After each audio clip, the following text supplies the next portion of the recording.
Halo semuanya, pada video pertama kita telah membahas mengenai profil novel fiksi Journey to the West beserta tokoh di dalamnya, dan video pada part kedua dan ketiga merupakan ringkasan mengenai pencarian Sun Wukong atas keabadian. Nah, pada bagian keempat ini kita akan melanjutkan menceritakan mengenai Sun Wukong dan kisahnya dengan Istana Langit.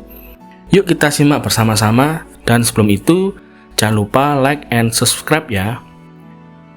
Setelah Istana Langit mendapatkan laporan dari Raja Naga Laut Timur tentang sikap Sun Wukong yang mengambil pilar raksasa dan jubah perang dari para Raja Naga, serta laporan Raja Yama mengenai Sun Wukong yang membuat kegaduhan di dunia alam baka, maka hal ini membuat Kaisar Langit mempertimbangkan langkah bagi Sun Wukong. Penasihat istana, yaitu Bintang Emas, yang merupakan perwujudan dari planet Venus, meyakinkan Kaisar Giok untuk memberikan Sun Wukong posisi sebagai pegawai rendah, yaitu penjaga kuda surgawi, untuk menghindari konflik yang lebih besar dan menenangkan Wukong. Raja Kera Sun Wukong percaya bahwa dia menerima tempat terhormat sebagai salah satu dewa, karena posisinya sebagai pelindung kuda langit. Namun sebenarnya jabatan Wukong hanyalah sebagai perawat kuda yang merupakan posisi paling rendah di Istana Langit. Wukong menerima dan melakukan tugasnya dengan ketekunan sampai dengan Wukong pada akhirnya mengetahui dari seorang asisten bahwa ia bukanlah dewa seutuhnya, namun hanya sebatas penjaga kuda.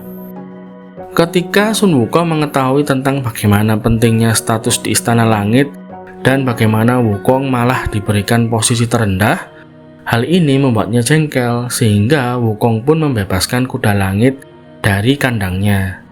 Lalu ia segera bergegas keluar dari gerbang Istana Langit dan kemudian kembali ke Gunung Huako, di mana ia adalah seorang raja di sana, dan menyatakan dirinya sebagai seorang bijak agung yang menyamai surga. Hal ini merupakan bentuk pemberontakan Wukong karena dianggap rendah oleh Istana Langit. Kaisar Langit segera mengerahkan pasukan pemburu siluman yang sangat kuat, termasuk Raja Langit Li Jing dan putranya yaitu Pangeran Niza. Tetapi mereka semua kewalahan dengan kekuatan sakti dan bela diri Wukong.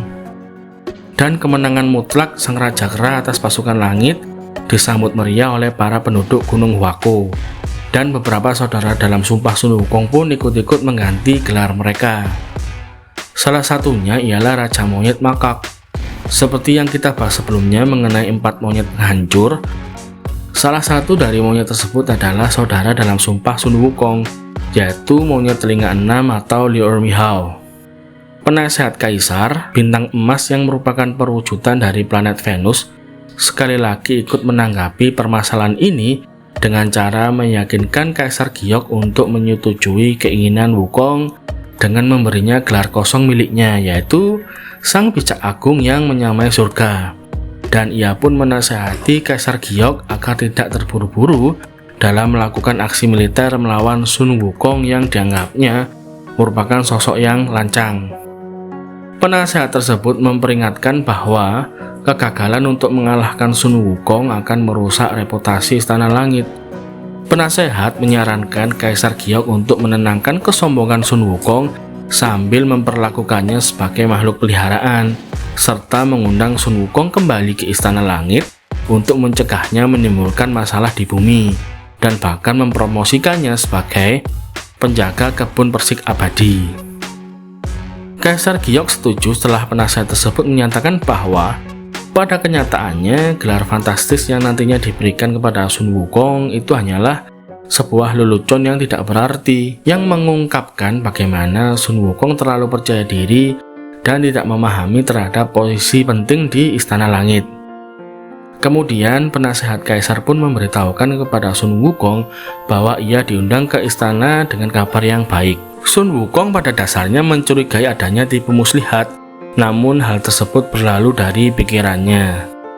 Terlebih saat sang penasehat Kaisar yang bertindak sebagai utusan langit memanggil Sun Wukong dengan gelar Sang Bijak Agung yang menyamai surga dan memberikan surat-surat resmi. Surat-surat resmi dari Sang Bintang Emas tersebut memberitahu Sun Wukong bahwa dia telah diberikan posisi yang jauh lebih penting, yaitu sebagai penjaga Taman Persik Surgawi. Posisi baru ini diterima oleh Sun Wukong dengan hati yang senang karena ia juga menyukai buah persik. Sun Wukong berkeliling ke kebun langit yang memiliki banyak buah persik ajaib yang matang setiap beberapa ribu tahun sekali. Aroma manis dari tanggung jawab yang diembannya terlalu banyak untuk ditolak, sehingga membuat Sun Wukong pada akhirnya memakan semua buah kecuali buah yang dapat memperpanjang hidup. Aktivitas pengambilan buah persik oleh Sun Wukong pada akhirnya ditemukan, manakala para peri pelayan Ibu Suri dari barat datang untuk mengambil jenis buah terpilih untuk perjamuan persik abadi yang telah lama ditunggu-tunggu, dan banyak buah yang menghilang karena telah dimakan oleh Sun Wukong. Kemudian dari para peri-peri inilah Sun Wukong mengetahui bahwa setiap dewa dan dewi penting telah diundang ke perjamuan abadi, kecuali dirinya karena perangainya yang dianggap kasar. Dengan perasaan marah, Sun Wukong kemudian melumpuhkan para peri cantik tersebut dengan sihir dan mengacaukan pesta sebelum para tamu tiba. Sun Wukong memakan semua makanan surgawi dan meminum semua anggur abadi. Kemudian dengan mabuk terhuyung-huyung ia tersandung ke laboratorium milik Lao Tse, salah satu dewa tertinggi Taoisme. Di sana ia melahapil keabadian yang diciptakan secara alkimia dengan kekuatan dewa, sehingga meningkatkan tingkat kesaktian Sun Wukong. Sun Wukong akhirnya kembali ke rumah sekali lagi untuk menunggu badai kekuatan langit yang akan datang. Ia tahu bahwa pertempuran pada akhirnya tak terelakkan. Bosan dengan kenyintrikan Sun Wukong, Kaisar Langit menolak usulan perdamaian lagi dan memanggil 72 jenderal langit yang terdiri atas para dewa dari aliran Buddha dan Taois yang paling kuat dan 100.000 tentara langit. Sebagai tanggapan, Sun Wukong mengerahkan pasukannya sendiri yang terdiri atas raja-raja siluman dari 72 gua dan segala macam roh binatang, termasuk juga tentara monyetnya sendiri. Tapi segera setelah pertempuran dimulai, para raja siluman kalah atas kekuatan pasukan langit, sehingga memaksa Sun Wukong untuk turun tangan menghadapi sosok dengan 3 kepala dan 6 tangan, serta melipat gandakan tongkat besinya untuk menghadapi serangan yang gencar menggempur. Sekali lagi, pasukan langit bukanlah tandingan dari Sun Wukong, karena dengan mudah ia mengalahkan para pasukan langit tersebut. Dengan gelak tawa dan perasaan senang, Sun Wukong dengan sendirian mampu mengalahkan pasukan langit yang terdiri atas 100.000 tentara langit, semua 28 rasi bintang, Neza, dan semua 4 raja langit. Namun Sun Wukong segera kehilangan kesabarannya, manakala anak-anak monyet ditangkap di dalam jaring yang sangat besar. Kemudian sosok Erlang pun turun menghadapi Sun Wukong. Erlang sendiri merupakan keponakan dari Kaisar Langit yang memiliki kesaktian yang luar biasa. Pertempuran keduanya pun tak terhindarkan antara Sun Wukong dan Erlang yang ahli dalam pertempuran dan ilmu kesaktian.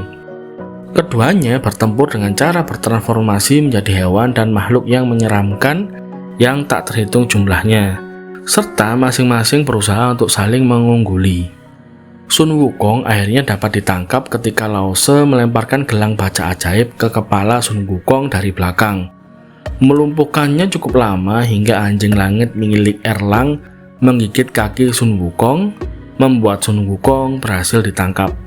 Sun Wukong pada akhirnya dibawa ke langit untuk dieksekusi karena kejahatannya. Namun, api, petir, dan senjata tajam tidak berpengaruh pada tubuhnya yang tak terkalahkan. Lao Tse kemudian menyarankan agar mereka memasukkan Sun Wukong ke dalam tungku mistik 8 trigram miliknya untuk meleburkan siluman kera ini menjadi abu. Sun Wukong pun dimasukkan ke dalam tungku panas tersebut. Kemudian setelah 49 hari, mereka akhirnya memeriksa tungku dan berharap untuk melihat abu dari Sun Wukong. Namun Raja Monyet ini malah seketika melompat keluar tanpa cedera, dikarenakan efek perlindungan di elemen angin yang ia rasakan di dalam tungku panas tersebut. Namun asap tebal di dalam tungku telah sangat mengganggu mata Sun Wukong, memurnikan pupilnya menjadi warna emas yang memiliki kekuatan baru untuk melihat sejauh ratusan kilometer, serta mampu mengenali aura gelap dari siluman yang mencoba untuk menyamar. Sun Wukong kemudian membalikkan tungku panas tersebut dan mulai menyebabkan kekacauan di Istana Langit dengan tongkat besinya. Kemarahan sang Raja Kera ini tidak dapat dibendung, terlebih saat ini kekuatannya semakin meningkat dibandingkan sebelumnya. Sehingga Kaisar Langit pun mengambil pilihan terakhir, yaitu memohon bantuan kepada Sang Buddha Rulai yang berada di Nirwana Barat untuk membantu menyelesaikan kehebohan ini. Sosok Buddha Rulai pun muncul dan kemudian membuat tantangan dengan Sun Wukong, yaitu jika dia bisa melompat keluar dari tangannya, maka Sun Wukong akan menjadi penguasa Istana Langit yang baru. Sun Wukong setuju untuk bertaruh dan melompat ke telapak tangan Sang Buddha Rulai, kemudian bersiap untuk melarikan diri dari telapak tangan Sang Buddha. Dengan satu lompatan yang luar biasa, Sun Wukong melesat sangat cepat menuju ujung langit.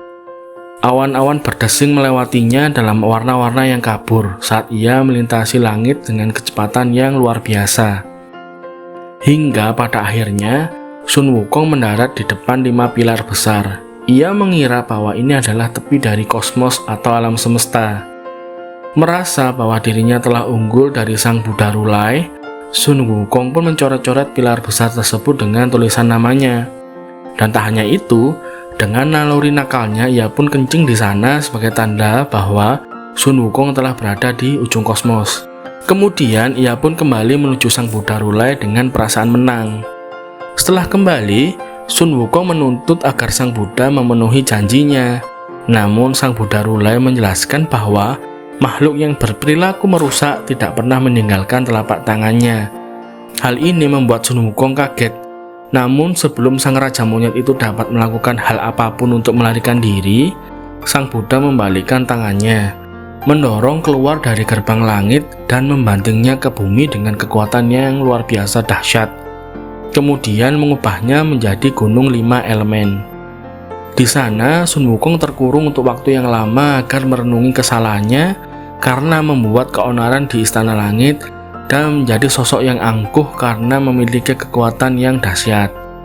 Terkurung di Gunung 5 Jari selama 500 tahun, hingga sosok yang dinantikan datang untuk membebaskannya, yaitu Biksu Tong Samcong yang sedang dalam perjalanan menuju ke barat. Demikianlah rangkaian kisah awal Sun Wukong sebelum ia melakukan perjalanan menuju ke barat. Dan pada video selanjutnya, yaitu part kelima, kita akan membahas mengenai sosok monyet lainnya selain Sun Wukong yang tak kalah sakti darinya, yaitu Liu Mihou atau monyet telinga 6, dan merupakan salah satu sosok musuh terkuat yang dihadapi oleh Sun Wukong nantinya. Oke, see you next time. Jangan lupa like and subscribe Online Info ya. Thank you, terima kasih.